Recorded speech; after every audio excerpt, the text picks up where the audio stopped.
मछली थी। वो समंदर में एक खूबसूरत जगह पर रहती थी। टुनी को पत्थर जमा करना बहुत पसंद था। हर रोज वो नए रंग बिरंगे पत्थर तलाश करती और अपने घर को सजाती। एक दिन टुनी को एक चमकता हुआ नीला पत्थर मिला। जैसे ही उसने पत्थर को छुआ, उसके पास रखा हुआ एक जादुई मोती चमकने लगा।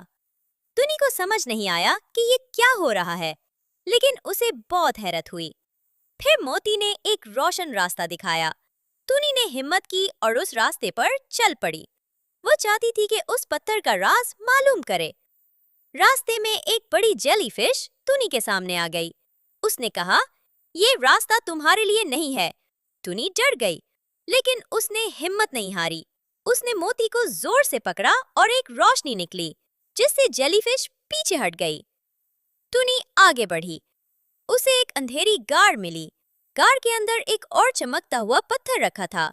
जब टुनी ने उसे छुआ तो एक आवाज आई, जो सच्चाई को तलाश करेगा वो समंदर के दिल तक पहुंचेगा।